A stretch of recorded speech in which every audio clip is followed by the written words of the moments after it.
sur terre qui se présenterait devant Dieu en tant que son nom et son prénom, en tant que son individualité et sa personnalité, Dieu ne l'acceptera jamais s'il n'aille pas chercher le vêtement de celui qui s'est dépouillé pour descendre dans le champ, pour se recouvrir et se présenter devant Dieu.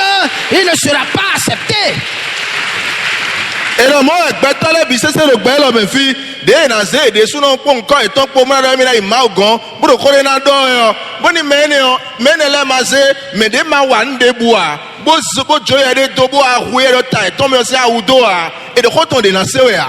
L'apôtre Paul dit, Apostle Paul d'or, revêtez-vous de Christ. Revêtez-vous de Christ. Et lorsque vous serez devant le Père Créateur, il saura bien que c'est votre voix qui prie. Il saura que tu es un pécheur, et que tu es un rebelle, que tu es un impur, et que tu es séparé de lui. Dieu saura bien que tu ne mérites pas la bénédiction, mais il te touchera. Si ton corps reflète la peau de Christ, celui qui a été immolé, et que tu le recouvres, il dira, je sais que c'est toi qui parles, mais le corps que je touche là, c'est le corps de Christ. C'est le corps de Christ. Et ainsi tu auras toutes les bénédictions. Laissez-moi vous expliquer comment on se revêt de ce corps-là. Parce que c'est ça le mystère même de l'évangile. C'est ça qui communique, la compréhension de ce mystère communique la guérison, le pardon, la sécurité, la prospérité financière.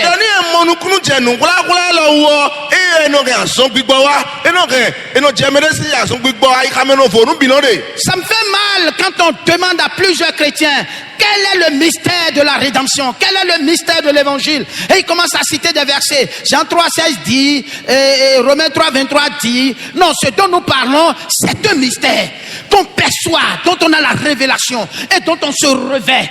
Et en même temps, devant Dieu, on est accepté. Et des flics gossi ou bien Christian ou léo, ils n'ont pas de fois les hadiths de bord de où et de nous de couimo, nous nous oui voilà de ben nous nous diaou, bah nous c'est tout. Quelque chose s'était passé. Et dans nature, c'était un sacrificateur. Et il faut ça nous couler mal autour de quoi. Il faisait des sacrifices pour Dieu. Bah non blanc, faut ça nous couler sur l'animal. Mais un jour, Satan est descendu pour l'accuser.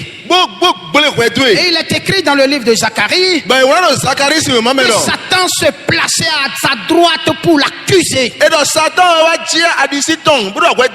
Mais dans le même temps, il y avait une personnalité spirituelle invisible qui apparut. On l'appelle l'ange de l'Éternel.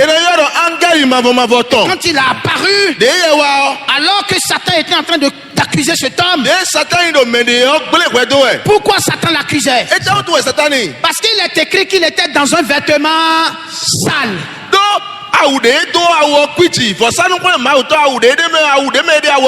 Vous savez quoi? Il est écrit que même la justice des hommes devant Dieu est comme un vêtement sale. Si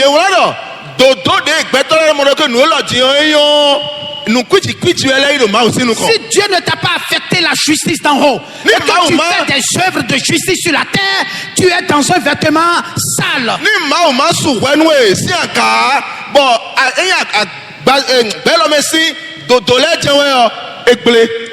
Plusieurs croient qu'ils atteindront Dieu, qu'ils bénéficieront de l'éternité à travers leurs bonnes œuvres sur la terre. Mais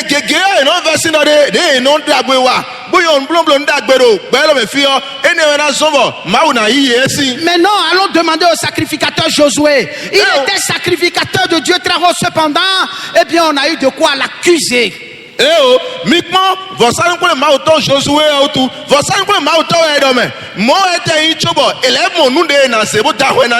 le verset 3 de Zacharie chapitre 3, il est dit: Or Josué était couvert de vêtements sales.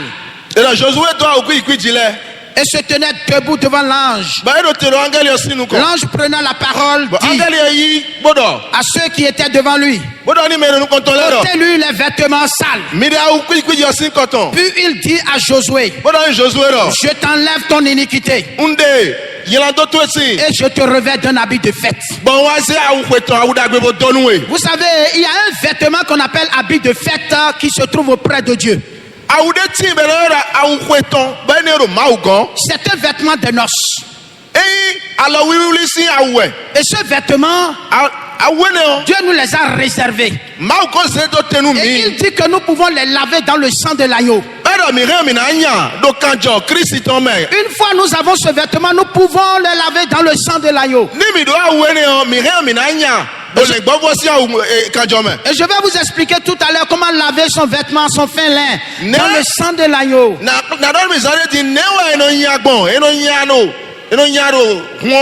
Pour se trouver sans tache ni ride devant Dieu.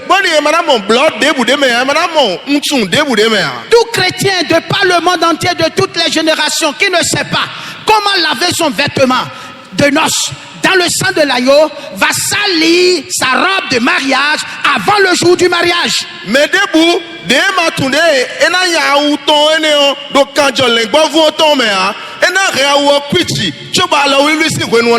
Il y a un grand jour qui attend l'humanité tout entière. C'est un grand jour, c'est un jour de noces. Et quand nous constatons les mariés la plupart du temps, pendant qu'ils sont en train de faire les courses du mariage, ils s'habillent dans des vêtements délabrés.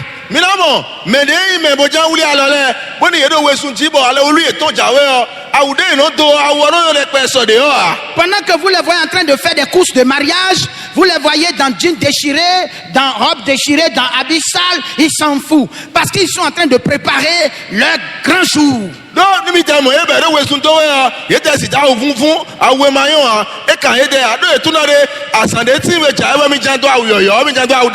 en ce jour-là, la fiancée va se mettre dans une robe neuve.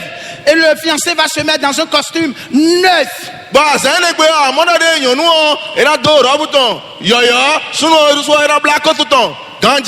Des habits qu'ils n'ont jamais portés. Ils sont réservés pour ce jour spécialement. Mais vous savez, dans le spirituel, ce n'est pas la même chose. Dans le spirituel, le Seigneur t'a déjà revêtu de ce vêtement de noces maintenant. C'est un vêtement de justice. Et il souhaiterait que toi-même, tu sois en train de tremper ce vêtement-là dans le sang de l'agneau.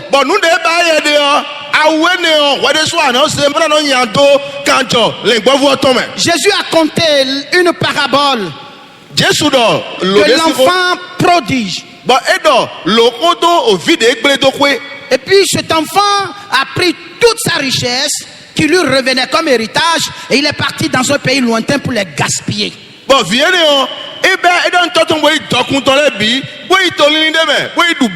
Jésus a dit que lorsqu'il était là-bas et qu'il a tout gaspillé et qu'il est tombé dans la déserte, dans la misère, il a commencé à penser à la maison de son père.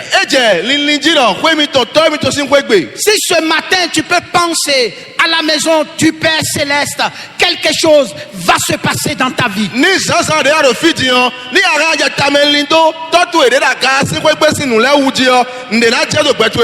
Et vous savez quoi? Pendant qu'il était en train de penser à la maison du Père, subitement la raison lui est revenue.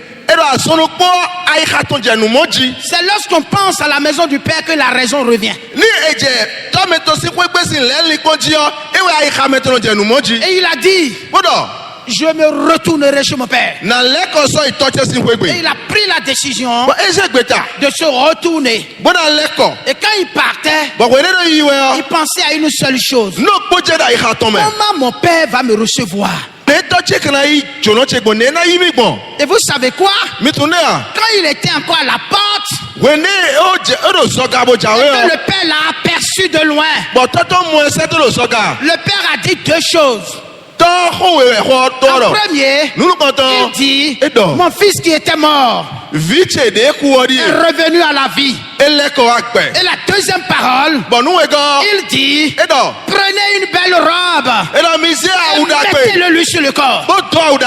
Ça, c'est le vêtement des noces. S'il n'a pas été revêtu, il ne serait pas capable de rentrer dans la maison. Vous savez, sans le vêtement spirituel, personne ne peut rentrer dans la maison de Dieu, dans la famille de Dieu, dans le royaume de Dieu. C'est impossible. Il n'y entrera pas.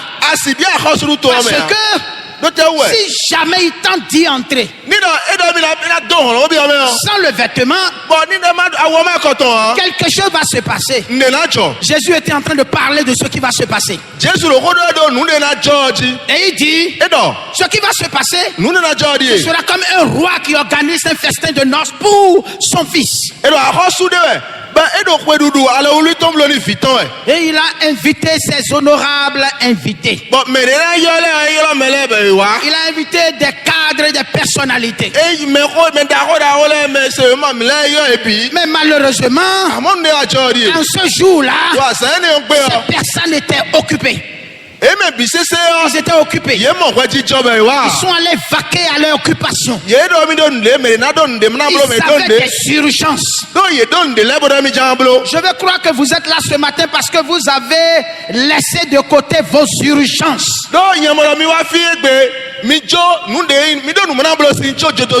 Pourquoi? Parce que vous voulez comprendre quelque chose qui est caché avant la création du monde.